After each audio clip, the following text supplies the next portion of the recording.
Assalamualaikum warahmatullahi wabarakatuh. Perkenalkan kami dari kelompok 4. Dalam video ini kami akan menjelaskan mengenai aset dan pengukurannya dalam mata kuliah teori akuntansi yang diampu oleh Bapak Profesor Dr. Pujono SCA KMSI. Baik, sebelum melanjut ke pembahasan, izinkan kelompok kami memperkenalkan anggota terlebih dahulu. Yang pertama ada Nur Yuliana Fauzia dengan 3 NIM akhir 148, kemudian Irhas Wasludiva dengan NIM akhir 156, Alfian Khairul Mustafa dengan NIM akhir 159, dengan saya Berliana Cahya Ramadhani dengan NIM akhir 171, dan yang terakhir ada Dina Ayu Kusumawardini dengan NIM 187. Baik, yang pertama saya akan menjelaskan terkait dengan perspektif peneliti akuntansi. Yang pertama yaitu perolehan ilmu akuntansi. Ilmu akuntansi ini tidak muncul begitu saja, tetapi diperoleh melalui proses berpikir dan pengalaman yang terus berkembang. Jadi pada dasarnya kita mulai memperoleh ilmu pengetahuan itu melalui pengalaman-pengalaman konkret yang kita alami atau melalui pengalaman kita sehari-hari. Jadi pada awalnya kita mengamati berbagai kejadian yang terjadi di dunia nyata, khususnya yang berkaitan dengan keuangan dan juga pencatatan transaksi.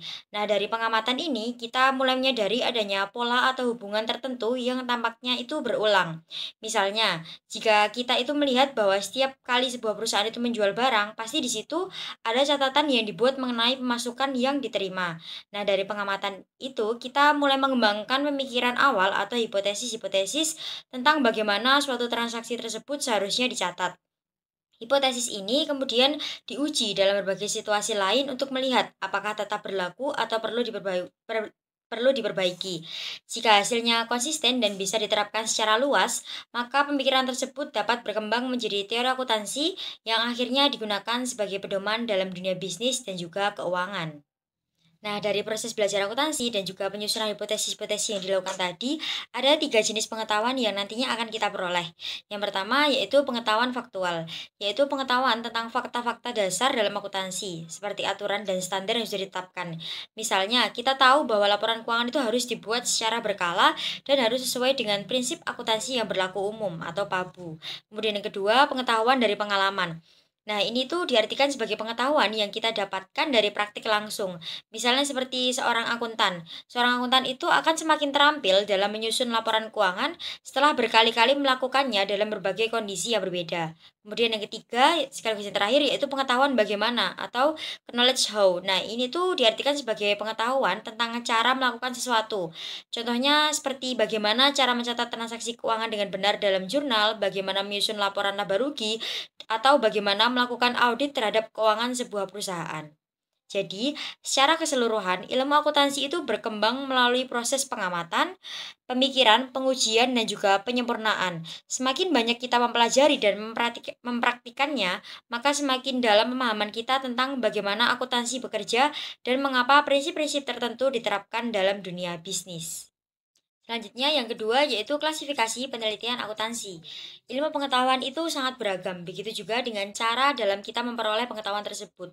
Oleh karena itu, penting untuk mengklasifikasikan ilmu termasuk dalam penelitian akuntansi. Ada berbagai cara untuk mengelompokkan para peneliti, misalnya berdasarkan teori dari Liam Hudson, Gerard Gordon, Mitrov, Abraham Maslow, dan C. G. Jung. Dari berbagai teori tersebut, tipologi yang dikembangkan oleh C. G. Jung dianggap paling berguna untuk mengklasifikasikan peneliti secara umum maupun peneliti akuntansi. Nah, di sini menurut Jung, individu dapat dibedakan berdasarkan cara mereka menerima informasi dan cara mereka mengambil keputusan. Informasi ini bisa diterima melalui sensasi atau berdasarkan pengalaman nyata atau intuisi berdasarkan perasaan dan firasat. Sementara itu, keputusan bisa diambil berdasarkan pemikiran atau logis dan subjektif, atau melalui perasaan subjektif dan mempertimbangkan nilai-nilai pribadi. Nah, dari dua kombinasi aspek yang sudah saya jelaskan sebelumnya, dapat ditarik kesimpulan ada 4 tipe kepribadian di sini. Yang pertama yaitu penginderaan dan juga pemikiran, kedua penginderaan dan juga perasaan, ketiga perasaan dan juga intuisi, dan yang terakhir pemikiran dan intuisi. Berdasarkan tipologi ini, Mitrov dan Kilman itu mengelompokkan para peneliti menjadi 4 jenis, yaitu yang pertama ilmuwan abstrak. Ilmuwan abstrak ini menggunakan indera dan juga berpikir logis. Mereka lebih fokus pada penelitian yang sistematis, akurat, objektif, serta mengikuti metode yang jelas dan terstruktur. Kemudian yang kedua ada ilmuwan teoritikus konseptual. Nah, di sini ilmuwan itu lebih berpikir logis dan mengandalkan intuisi. Mereka lebih tertarik pada mencari teori atau penjelasan baru daripada menguji sesuatu yang sudah ada. Kemudian yang ketiga, ada tipe ilmuwan humanis khusus.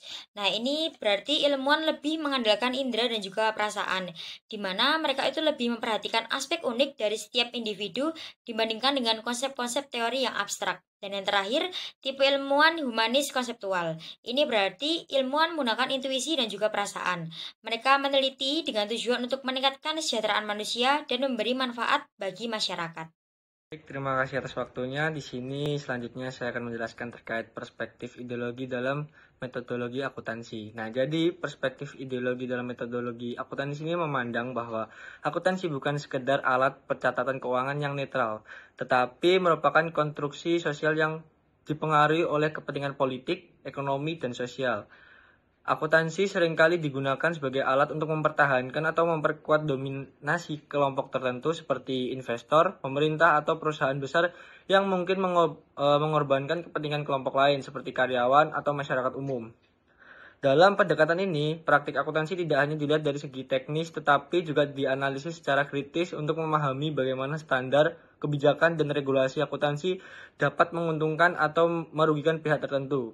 Nah, oleh karena itu, penelitian akuntansi yang menggunakan perspektif ideologis cenderung bersifat kualitatif dengan metode seperti studi kasus, analisis wacana, dan etnografi untuk menggali lebih dalam bagaimana akuntansi membentuk dan dipengaruhi oleh lingkungan sosialnya. Nah, untuk selanjutnya ada perspektif nomoteis dalam metodologi akuntansi. Nah, ini keterbalikannya dari perspektif ideologi tadi. Jadi perspektif nomoteis dalam metodologi akuntansi berfokus pada pencarian hukum-hukum umum yang dapat diuji secara objektif dan diterapkan secara universal.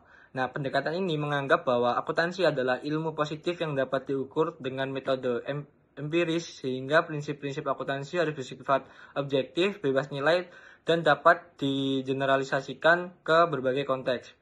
Nah, standarisasi dalam akuntansi seperti penerapan IFRS dan DAAP menjadi elemen penting dalam perspektif ini untuk memastikan keterbandingan dan keandalan informasi keuangan di berbagai negara dan organisasi. Nah, penelitian ini dalam pendekatan nomoteis cenderung menggunakan metode kuantitatif seperti statistik, ekonometrika, dan eksperimen untuk menguji hubungan kasual dalam fenomena akuntansi. Nah, dengan demikian perspektif nomoteis lebih berorientasi pada pencarian kebenaran ilmiah yang dapat diterapkan secara luas dalam dunia akuntansi. Baik, untuk selanjutnya akan dijelaskan oleh rekan saya. Terima kasih. Selanjutnya yaitu perspektif ilmu akuntansi. Nah, dari hipotesis dunia oleh Pepper yang memberikan 4 pendekatan berbeda dalam memperoleh dan mengklasifikasikan ilmu pengetahuan formal dalam akuntansi, yaitu ada formisme, mekanisme, kontekstualisme, dan organisme. Nah, setelah ini kita akan membahas satu persatu di antara 4 kategori tersebut. Nah, yang pertama yaitu ada formisme. Formisme ini adalah mencari akan kesamaan dan perbedaan di antara berbagai objek studi yang berbeda-beda tanpa mempertimbangkan adanya kemungkinan adanya hubungan di antara mereka. Nah, para formis dalam akuntansi ini biasanya menyadari bahwa identifikasi dari persamaan dan perbedaan antara objek studi tidak cukup untuk menggambarkan realitas akuntansi dan mengharuskan adanya suatu pengaitan antara praktik dan penelitian dalam akuntansi. Yang kedua yaitu adalah mekanisme. Nah, mekanisme ini dalam akuntansi tidak hanya meliputi mencari kesamaan dan perbedaan antara berbagai objek studi, namun dalam mekanisme ini juga merupakan hubungan kuantitatif yang memungkinkan dilakukan penguraian permasalahan. Nah, mekanisme dalam akuntansi adalah pencairan keteraturan empiris antara fenomena yang berbeda-beda melalui berbagai bentuk korelasi studi. Yang ketiga yaitu kontekstualisme. Kontekstualisme berfokus pada interpretasi dari fakta-fakta independen yang diperoleh dari perangkat fakta menurut suatu konteks spesifik yang akan menciptakan suatu pola. Fakta-fakta yang terdapat di setiap pola diasumsikan akan mengalami perubahan dan menerima hal-hal baru. Perbedaan fundamental antara kontekstualisme dan fenomisme dalam akuntansi adalah fakta-faktanya kini dikumpulkan ke dalam konteks yang lebih spesifik. Yang keempat sekaligus yang terakhir yaitu ada kontekstualisme. Organisme dalam akuntansi berfokus pada gestalt yang spesifik sebagai objek studinya, yang terdiri dari fakta-fakta yang tertera dengan baik dan terintegrasi serta dapat diuraikan sekaligus dapat diramalkan. Organisme mencari determinasi dari keteraturan empiris di antara fenomena-fenomena yang berbeda melalui beragam bentuk analisis statistik. Baik, selanjutnya kita akan membahas terkait perspektif pada penelitian dalam akuntansi. Nah, di sini terdapat 5 perspektif yang akan kita bahas. Yang pertama ini perspektif positivisme dalam penelitian akuntansi. Jadi perspektif ini berfokus pada fakta empiris dan menggunakan metode kuantitatif untuk menjelaskan hubungan sebab akibat. Nah, perspektif ini banyak digunakan dalam akuntansi keuangan dan manajemen, terutama dalam studi terkait pasar modal dan perilaku pelaporan keuangan. Selanjutnya yang kedua ini perspektif normatif dalam akuntansi. Yang mana pendekatan ini berfokus pada bagaimana akuntansi seharusnya diterapkan. Jadi, perspektif ini sering digunakan dalam pengembangan standar akuntansi dan regulasi, berorientasi pada konsep normatif yang ideal, mengusulkan pedoman untuk praktik akuntansi yang lebih baik. Contoh dari penelitian menggunakan perspektif ini adalah bagaimana standar akuntansi dapat meningkatkan transparansi laporan keuangan. Yang ketiga yakni perspektif interpretif dalam penelitian akuntansi. Jadi, pendekatan ini menekankan pada pemahaman subjektif dari fenomena akuntansi dalam konteks sosial dan budaya. Nah, yang penggunaan metode ini menggunakan metode kualitatif seperti wawancara dan studi kasus. Jadi, metode ini mengakui bahwa akuntansi dipengaruhi oleh faktor sosial dan budaya. Contoh dari penelitiannya adalah bagaimana akuntansi digunakan dalam pengambilan keputusan. Oke, selanjutnya yang keempat yakni perspektif kritis dalam penelitian akuntansi. Pendekatan ini berfokus pada peran akuntansi dalam struktur kekuasaan dan ketidakadilan sosial. Jadi, perspektif ini berusaha mengungkap kepentingan tersembunyi di balik kebijakan akuntansi, mengkaji bagaimana akuntansi dapat digunakan untuk memperkuat atau menentang ketimpangan sosial. Contoh dari penelitiannya yakni bagaimana akuntansi digunakan dalam manipulasi laporan keuangan untuk kepentingan politik. Yang terakhir, perspektif behavioral dalam penelitian akuntansi. Jadi pendekatan ini mengkaji bagaimana individu atau kelompok bereaksi terhadap informasi akuntansi. Jadi penelitian ini berfokus pada aspek psikologis dalam pengambilan keputusan akuntansi, menggunakan eksperimen dan survei untuk mengukur perilaku pengguna laporan keuangan. Nah, pentingnya ketepatan dalam memilih perspektif penelitian akuntansi ini ada 3 hal. Yang pertama, menentukan metode penelitian. Jadi perspektif yang berbeda membutuhkan pendekatan penelitian yang berbeda juga. Yang kedua, meningkatkan kredibilitas hasil.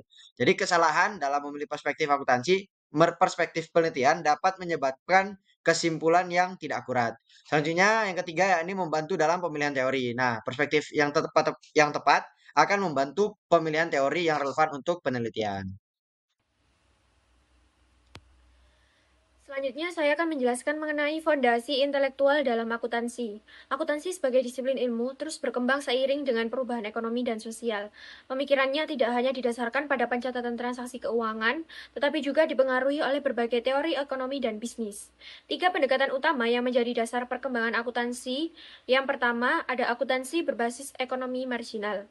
Pendekatan ekonomi marginal yang berasal dari teori ekonomi neoklasik memberikan pengaruh besar terhadap akuntansi, baik dalam praktik maupun penelitian.